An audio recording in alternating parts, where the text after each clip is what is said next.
मोहब्बत की आखिरी मंजिल शादी होती है। अधिकार प्यार करने वालों का यही मानना है। प्यार करने वाले साथ साथ जीना चाहते हैं, लेकिन कभी कभी उनकी यह चाहत सपना बनकर रह जाती है। समाज अपने लोगों को अपने नियम कायदे के अनुसार ही चलाना चाहते हैं, लेकिन प्रेम करने वालों को समाज की कहाँ परवाह होती है। आगरा को मोहब्बत की नगरी माना जाता है। इसकी वजह यह है कि पूरी दुनिया को मोहब्बत का पैगाम देने वाला ताजमहल यही है। हजारों प्रेमी जोड़े हर साल इसे देखने आगरा आते हैं। राजू और गौरी भी कई सौ किलोमीटर का सफर तय करके प्रेम की इस इमारत को देखने आए थे, लेकिन उसे देखते ही उन्हें पता नहीं क्या हुआ कि वे आगरा से वापस नहीं आ सके। कर्नाटका के जिले गदग के कंजूर में रहता था हनुमंत का परिवार। राजू हनुमंत का बेटा था। राजू के अलावा हनुमंत की 2 संतानें और थी। हनुमंत की टेलरिंग की दुकान थी। लोगों के कपड़े सिलकर वह परिवार को पाल पोस रहा था। बेटा राजू जब हाई स्कूल से आगे नहीं पढ़ सका तो उसने भी अपने टेलरिंग के काम में लगा दिया। 2 से 3 सालों में काम सीखकर वह अच्छा टेलर बन गया। राजू खुद कमाने लगा तो बन ठन कर रहने लगा। राजू को गली की गौरी बचपन से ही बहुत अच्छी लगती थी। वह उसके घर से थोड़ा ही दूर रहती थी, इसीलिए उससे कभी बातचीत का मौका नहीं मिला। वह उसकी दुकान के सामने से ही स्कूल आती जाती थी, इसीलिए उसके स्कूल आते जाते समय वह उसे देखने के लिए अपनी दुकान से बाहर आकर खड़ा हो जाता था। इसी तरह देखते देखते वह उसे मन ही मन चाहने लगा। लेकिन जब एक दिन गौरी उसकी दुकान पर कपड़े सिलवाने आ गई तो उससे बात करने का भी मौका मिल गया। नाप लेने के बाद राजू ने पूछा, क्या नाम लिखूं? रघु। रघु लिख दो, गौरी ने कहा। तुम्हारा नाम रघु है? राजू ने हैरानी से पूछा तो वह खिलखिलाकर हंसते हुए बोली, मैं तुम्हें रघु दिखती हूँ? नहीं, ये तो लड़कों का नाम है। लेकिन तुम्ही ने तो कहा कि रघु लिख दो। हाँ, कहा तो है। रघु मेरे मामा है। मेरा नाम तो गौरी है, उसने कहा। ये तो बहुत अच्छा नाम है, राजू तारीफ करते हुए बोला। मेरी तरह मेरा नाम भी है, कहकर गौरी फिर खिलखिलाकर हंसी। उसकी यह हंसी राजू के दिल में उतरती चली गई। उसने उसे गौर से देखते हुए कहा, गौरी तुम सचमुच बहुत अच्छी हो। उसकी इस बात पर गौरी मुस्कुराई और चली गई। गौरी की निश्चल हंसी का राजू दीवाना सा हो गया। 4 दिनों बाद उसने गौरी को सिले कपड़ों को ले जाने को कहा था, लेकिन वह अगले दिन से ही उसका आने का इंतजार करने लगा। जिस अंदाज में राजू ने उससे बात की थी, उससे गौरी भी उसका मतलब समझ गई थी, लेकिन यह बात उसने राजू को महसूस नहीं होने दी। दूसरी तरफ राजू ने सोच लिया था कि जैसे ही गौरी कपड़े लेने आएगी, वह अपने मन की बात उससे कह देगा। चौथे दिन शाम को गौरी राजू की दुकान पर आई तो संयोग से उस समय वह अकेला था। आते ही गौरी ने पूछा, हमारे कपड़े सिल गए? हाँ हाँ सिल गए, कहकर राजू ने शोकेस से कपड़े निकालकर गौरी के सामने रख दिए। गौरी कपड़ों को देखने लगी तो राजू ने मुस्कुराते हुए पूछा, अच्छे सिले हैं? हाँ, कहकर गौरी ने राजू को सिलाई के पैसे दिए और मुस्कुराती हुई चली गई। राजू मन की बात उससे कह नहीं पाया। यह मुलाकात कोई खास नहीं थी, फिर भी गौरी के दिल में राजू की तस्वीर उतर गई थी। 15 साल की गौरी का भावुक मन राजू की ओर खींचता चला जा रहा था। राजू ने जो कहा था वह बातें उसके दिमाग में घूम रही थी। आते जाते उनकी नज़रें टकराने लगी। राजू की बेचैनी बढ़ती जा रही थी। वह उससे मिलना चाहता था, लेकिन समझ नहीं पा रहा था कि कैसे मिले। उसके मन में इस बात का डर भी था कि कहीं वह बुरा ना मान जाए। हिम्मत करके एक दिन राजू छुट्टी के समय गौरी के कॉलेज के सामने जाकर खड़ा हो गया। गौरी सहेलियों के साथ कॉलेज से निकलती तो राजू को देखकर उसका दिल तेजी से धड़क उठा। राजू ने उसे एक तरफ आने का इशारा किया तो वह उसका इशारा समझ गई। वह अपनी सहेलियों से अलग होकर राजू के पास आ गई। जैसे ही वह राजू के पास आई, राजू ने उसे मोटरसाइकिल पर बैठने का इशारा किया।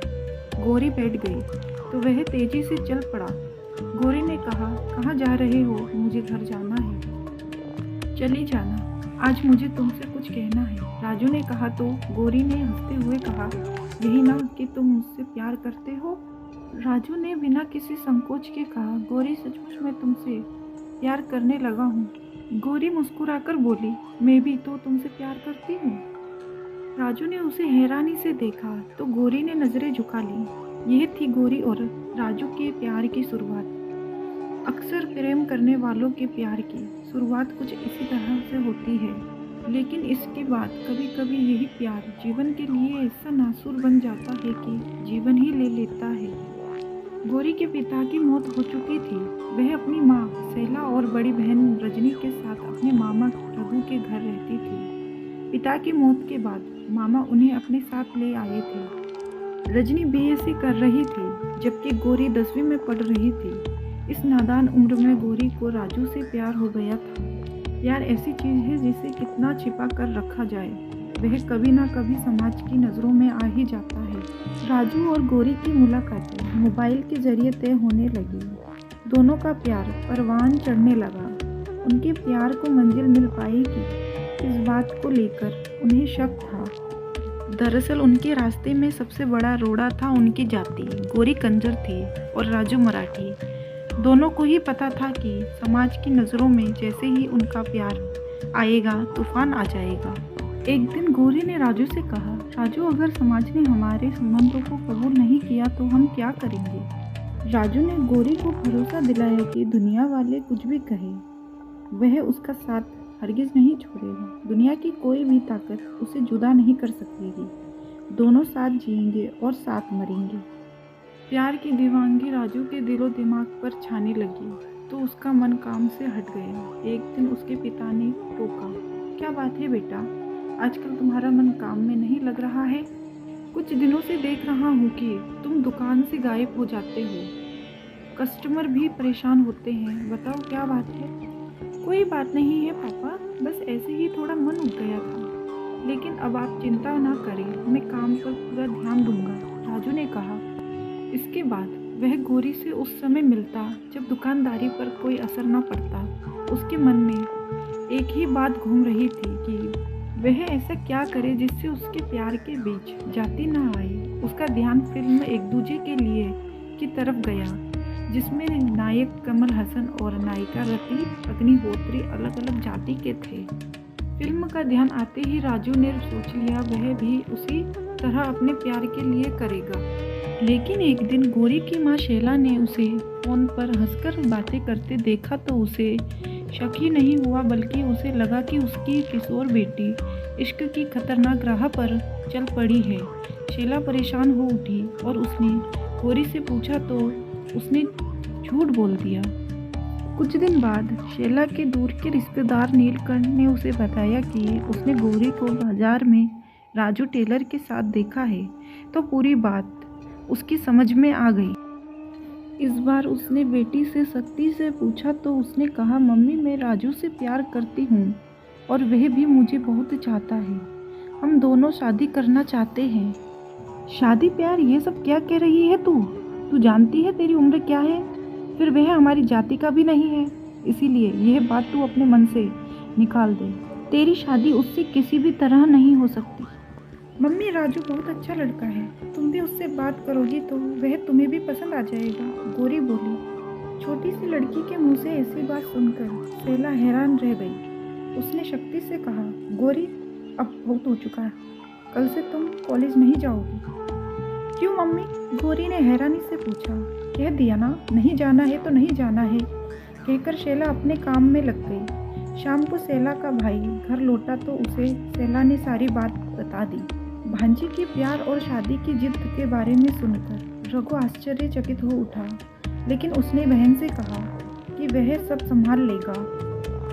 अगले दिन रघु राजू की दुकान पर गया और उसे धमकाते हुए बोला, तू गौरी का पीछा छोड़ दे, यही तेरे लिए अच्छा रहेगा। मामा मैं गौरी से प्यार करता हूँ, यह प्यार व्यार कुछ नहीं होता, अगर तू नहीं माना तो मुझे दूसरे तरीके से समझाना पड़ेगा, रघु ने धमकाते हुए कहा। जिस समय रघु राजू से बात कर रहा था नीलकंठ ने उसे देख लिया। नीलकंठ ने तो पहले भी गौरी और राजू को बाजार में देखा था। वह भी रघु के पास आ गया। उसने रघु से कहा, तुम चिंता मत करो, इसे मैं संभाल लूँगा। इसके बाद नीलकंठ ने राजू को धमकाते हुए कहा, तुम संभल जाओ वरना तुम्हें जेल की हवा खिला दूंगा। जेल का नाम आते ही राजू डर गया। क्योंकि वह नीलकंठ की दबंगई को जानता था, लेकिन गौरी को छोड़ना उसके लिए नामुमकिन था।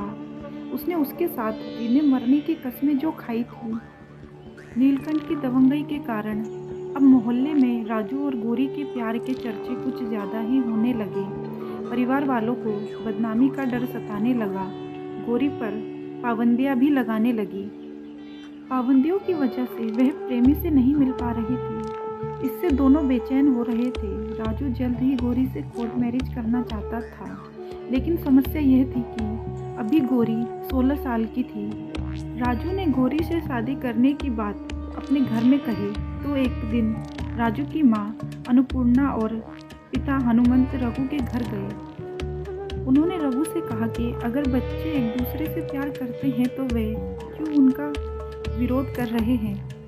गौरी को अपने घर की बहू बनाने में उन्हें कोई एतराज नहीं है, लेकिन मुझे है, रघु ने कहा, क्योंकि हम दोनों की जाति अलग है, इसीलिए यह संबंध कभी नहीं हो सकता। राजू के माँ बाप निराश होकर वापस आ गए। अगले दिन गौरी ने राजू को फ़ोन करके कहा कि घर वाले उसके लिए रिश्ता तलाश रहे हैं और जल्दी ही उसकी शादी करा देना चाहते हैं, जबकि यह उसी से शादी करना चाहती है क्योंकि वह उसके बिना नहीं रह सकती। राजू ने उसे विश्वास दिलाया कि कुछ भी हो, कोई उन दोनों को अलग नहीं कर सकता। वह चिंता न करे, इस समाज से कहीं दूर जाकर वह उसके साथ अपनी दुनिया बसाएगा। गौरी को राजू पर पूरा भरोसा था। वह अपने प्यार के साथ इस जालिम समाज से कहीं दूर चली जाना चाहती थी, जहां वह अपने सपनों की दुनिया बसा सके। एक दिन राजू ने फ़ोन करके गौरी को कहा कि आगरा में ताजमहल है, जिसे बादशाह शाहजहां ने अपनी पत्नी मुमताज़ की यादगार में बनाया था। हम दोनों उसी ताज के साये में अपनी दुनिया बसाएंगे। गौरी उसके साथ चलने को तैयार हो गई। राजू ने गौरी को तैयार रहने को कहा, कहकर कि वह कभी भी फ़ोन करके उसे आगरा चलने को कह सकता है। राजू जानता था कि जाति का यह अड़ंगा उसे कभी गौरी के साथ अपनी दुनिया बसाने नहीं देगा। गौरी के बालिग होने में अभी 2 साल बाकी थे। इस बीच कुछ भी हो सकता था। उसे सबसे ज़्यादा डर दबंग नीलकंठ का था, जो उसे किसी केस में फंसाकर जेल भिजवाने की धमकी दे रहा था। ऐसे में राजू और गौरी योजना बनाकर घर से निकले और दिल्ली जाने वाली ट्रेन में बैठ गए। उस समय राजू की जेब में 50,000 रुपये थे। वह देश की राजधानी में गौरी के साथ अपनी दुनिया बसाना चाहता था, ताकि राजधानी की भीड़ में कोई उन्हें ढूंढ ना पाए। दिल्ली पहुंचकर दोनों 3 दिन तक एक होटल में रुके। वे ताज के दीदार को बेताब थे। 10 अक्टूबर की सुबह 11 बजे आगरा के नज़दीक ईदगाह रेलवे स्टेशन पर उतरे। वहां से ऑटो करके वह होटल ताज पैलेस गए, जहां कमरा नंबर 304 बुक कराया। होटल के रिसेप्शन पर राजू ने गौरी को अपना दोस्त बताया। आगरा पहुंचकर दोनों बहुत खुश थे। उनकी बरसों की तमन्ना पूरी होने वाली थी। ताजमहल को या तो उन्होंने किताबों में पढ़ा था या फिल्मों में देखा था। अब वे अपनी आंखों से उसका दीदार करने वाले थे। होटल में फ्रेश होने के बाद दोनों एक ऑटो से ताजमहल देखने गए। ताजमहल परिवेश में प्रवेश करने पर उन्हें लगा जैसे सारा वातावरण प्यार की खुशबू से सरोवर है। ताज के सामने पार्क की हरी भरी मुलायम घास पर बैठकर उन्होंने खाना खाया। उसके बाद राजू ने पूछा, गौरी अब आगे क्या करना है? गौरी की मन स्थिति अजीब थी। वह पहली बार घर से बाहर निकली थी। उम्र नादान थी और जीवन का कोई तजुर्बा नहीं था। घर से निकलकर पीछे लौटने के सारे दरवाजे वह बंद कर आई थी। उसने ठंडी सांस ली कर कहा, मैं क्या जानूं? 25 साल के राजू को भी कुछ समझ नहीं आ रहा था। उसके लिए अब एक कुआं था तो दूसरी ओर खाई। घर वापसी का मतलब था जेल जाना। उसे लग रहा था कि नाबालिग लड़की को भगाने के जुर्म में उसे उम्र कैद की सज़ा हो सकती है। वह जानता था कि समाज उसे कभी माफ़ नहीं करेगा। इन्हीं सब बातों ने उसे निराश कर दिया। राजू गौरी का हाथ पकड़कर बोला, गौरी, हमने साथ जीने मरने की कस्में खाई है। अगर हम साथ जी नहीं सकते तो साथ मर तो सकते हैं। गौरी राजू की बात सुनकर हैरान रह गई। करीब 1 साल से दोनों मोहब्बत कर रहे थे। गजब का जोश था राजू में। उसकी जिंदा दिली से प्रभावित होकर ही वह उसके साथ दुनिया बसाने आई थी, लेकिन आज राजू उसे कुछ थका हुआ सा लग रहा था। राजू ने आगे कहा, शाहजहां और मुमताज़ की मोहब्बत उनकी मौत के बाद अमर हो गई थी। शाहजहां ने मुमताज़ की विरह में जीवन के आखिरी दिन गुजारे थे, लेकिन हम दोनों खुशनसीब हैं कि साथ साथ हैं। अगर साथ साथ मौत को गले लगा ले तो अगले जन्म में हम एक साथ रहेंगे। गौरी को भी लगा कि इस दुनिया में जीने से अच्छा है कि एक दूसरे के बाहों में मर जाए। समाज का डर जीने नहीं दे रहा है। दोनों घर से सैकड़ों किलोमीटर दूर थे। कोई कुछ कहने सुनने वाला नहीं था। उन्होंने एक भयानक फैसला ले लिया। रात करीब 8 बजे दोनों होटल पहुंचे और ऑटो वाले से उन्होंने सुबह आने को कहा कि कल कहीं और घूमने चलेंगे। दोनों बाहर से खाना पैक करा कर लाए थे, साथ में एक कोल्ड ड्रिंक की बोतल भी थी। इसके बाद उन्होंने कमरा अंदर से बंद किया। तो उस रात उस कमरे में क्या हुआ कोई नहीं जानता। सुबह ऑटो वाले ने कमरा नंबर 304 का दरवाज़ा खटखटाया, लेकिन काफ़ी देर तक अंदर से कोई आवाज़ नहीं आई। तब उसने होटल के मैनेजर आशीष को इस बात की जानकारी दी। आशीष ने तुरंत थाना रुकाबंज पुलिस को सूचना दी। सूचना मिलते ही पुलिस आ गई और कमरे का दरवाज़ा तोड़ दिया। पुलिस अंदर पहुंची तो हैरान रह गई। पलंग पर 2 लाशें पड़ी थीं। टेबल पर पुलिस को कफ सिरप की 2 शीशियाँ मिली, जिन्हें जांच के लिए भेज दिया गया। दोनों ने कोल्ड ड्रिंक में शायद कोई जहरीला पदार्थ मिलाकर पी लिया था। 2 गिलासों में कोल्ड ड्रिंक भी मिली थी। उनके सामान से एक सुसाइड नोट मिला। गौरी के हाथ पर लिखा था, लव यू राजू। पुलिस को उनके सामान में से हुबली से हजरत निजामुद्दीन तक का ट्रेन टिकट मिला था। सूचना पाकर सीओ असीम चौधरी और एसपी सिटी आरके सिंह भी आ गए थे। पुलिस को जो सुसाइड नोट मिला था वह कंजर भाषा में था। उस सुसाइड नोट में दोनों ने अपनी मौत का जिम्मेदार नीलकंठ को ठहराया था। उसने लिखा था कि उसी के कारण वे घर छोड़कर आगरा आए थे। उन्होंने नीलकंठ को कड़ी सजा देने की गुजारिश की थी और अपने घर वालों को तंग न करने का अनुरोध किया था। सुसाइड नोट पर गौरी और राजू के हस्तखत के अलावा 2 मोबाइल नंबर भी लिखे थे। पुलिस को अभी तक यह नहीं मालूम था कि प्रेमी युगल कहाँ से आया था। पुलिस ने दिए गए मोबाइल नंबरों पर बात की तो पता चला कि वह नंबर कर्नाटका में रहने वाले अमृत के थे। अमृत राजू का मामा था। पुलिस ने उससे पूछताछ की तो उसने बताया राजू पड़ोसी लड़की के साथ कहीं भाग गया है। पुलिस ने दोनों के आत्महत्या करने की सूचना अमृत को दे दी। राजू और गौरी की मौत की सूचना पाकर राजू के घर हाहाकार मच गया, लेकिन गौरी का परिवार खामोश रहा। उसकी मां शैला ने कहा कि उनके लिए तो गौरी उसी दिन मर गई थी जिस दिन घर से भागी थी। गौरी के मामा ने शव लेने से इनकार कर दिया था। हनुमंत अपने दूसरे बेटे परशु के साथ आगरा आए। उन्होंने दोनों शवों की शिनाख्त की और उनका देह संस्कार आगरा के ताजगंज शमशान घाट पर कर दिया। राजू और गौरी साथ साथ जी तो नहीं पाए, पर उनकी चिताएं ज़रूर आसपास लगी थी। हनुमंत को अपने जवान बेटे के खोने का गम था। वह तो बेटे को खुशियां देना चाहता था, पर जाति की दीवार ने उसे ऐसा गम दिया जिसे वह पूरी जिंदगी नहीं भुला पाएगा। कथा पुलिस छात्रों पर आधारित है। तो दोस्तों, आप लोगों को क्या लगता है कि राजू और गौरी ने यह कदम उठाकर सही किया या गलत? कमेंट बॉक्स में कमेंट ज़रूर करना। वीडियो को लाइक करें। ऐसी ही स्टोरी व कहानियों के लिए हमारे अपने चैनल को सब्सक्राइब करें। मिलते हैं नेक्स्ट वीडियो में एक नई कहानियों के साथ। तब तक के लिए bye bye. Love you all.